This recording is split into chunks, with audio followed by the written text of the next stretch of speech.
के नीचे शंकर भगवान भोजन कर ले तो वैकुंठ में भोजन का फल मिलता है।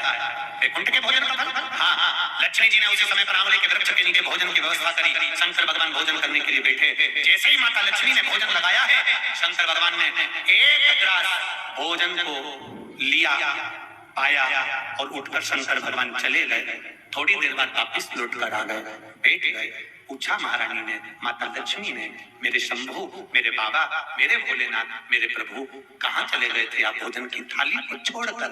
तब शिव जी कहते हैं, कोई 4 संत भूखे रह गए थे, उनको भोजन कराने चला गया था।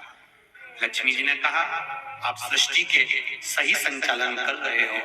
मैं जान गई आपको कि आप सृष्टि के सही संचालन करता हो। एक मन की अभिलाषा है, अगर आप पूरी कर दे तो, एक मन की अभिलाषा है, आप अगर पूरी कर दे तो। शिव जी ने पूछा, क्या? मेरा मन है, आप अगर ब्रह्म मुहूर्त में सुबह का समय भोजन ग्रहण कर रहे हैं तो शाम का भोजन भी मेरे ही इस वैकुंठ में सेवन भोजन ग्रहण करें। शिव जी ने कहा, शाम को तो मैं पार्वती के साथ भ्रमण पर निकलता हूँ, पर दोपहर के समय पर मैं आपके यहाँ भोजन करने फिर आऊंगा। अब की बार लक्ष्मी जी ने भोजन कराने बैठने से पहले माता लक्ष्मी ने 5 चींटियों को एक डब्बी में भरकर बंद कर दिया।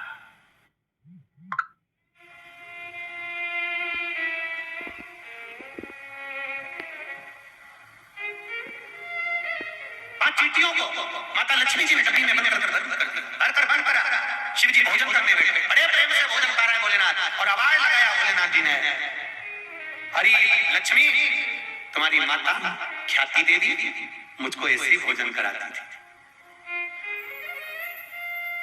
तुम्हारी माता ख्याति देवी भी मुझे ऐसे ही भोजन कराती थी और मैं प्रेम से पाता था।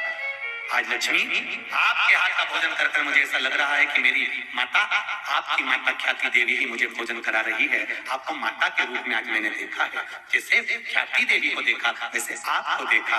तब भोजन पेट भरकर शिव जी ने जब किया, आचमन करा, लक्ष्मी जी ने कहा, भगवान नारायण ने आपको पूरी सृष्टि का भार तत्व दिया है, पूरी सृष्टि का बोझ, पूरी सृष्टि का संचालन आपको करना है, पर मेरे मन का संशय यही धरा की धरा रह गया।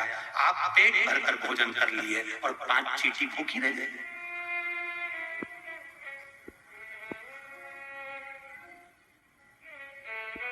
पांच चींटियां भूखी है। शिव जी मुस्कुरा कर बोले, अरियो लक्ष्मी, कौन कहता है कि 5 चींटी भूखी? कहाँ है चींटियां? लक्ष्मी जी कहती है, डब्बी में मैंने चींटी बंद कर रखी है। 5 चींटियां भूखी है, पर आपने भोजन किया?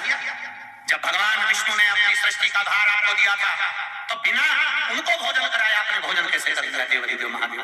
शंकर भगवान कहते हैं, लक्ष्मी, किसी पर आक्षेप लगाने से पहले, उंगली उठाने से पहले, ये 3 उंगलियां अपनी ओर जाती हैं कि अपने अंदर झांक कर देखो कि तुम कैसे हो। पहले विचार करो, फिर उंगली उठाओ। लक्ष्मी जी, पहले डब्बी में जो चींटियां हैं उनसे पूछो, उनने भोजन किया कि नहीं किया? मैंने तो सुबह से चींटियों को बंद कर रखा है, भोजन कहां से कर लेंगे? डब्बी खोली, चींटी के मुख में चावल का छोटा सा भाग फंसा हुआ था। लक्ष्मी जी की आंख से जल बहने लगा। भोलेनाथ, इनके मुख में चावल कहां से आ गया?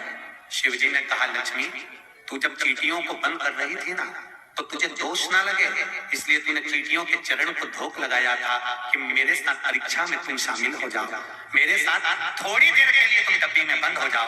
माना तुमको कष्ट होगा, इसलिए मैं सिर झुकाकर तुमको नम्र करती हूँ, क्षमा मांगती हूँ। जब तू क्षमा मांग रही थी, तेरे कुंकू में जो चावल फंसा था, क्षमा मांगते समय डब्बी में गिर गया था, वो चावल चींटियों ने ग्रहण कर लिया।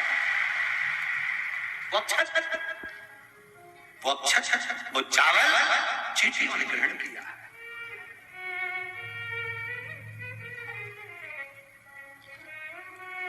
महाराज, वो चावल जो चींटियों ने ग्रहण किया,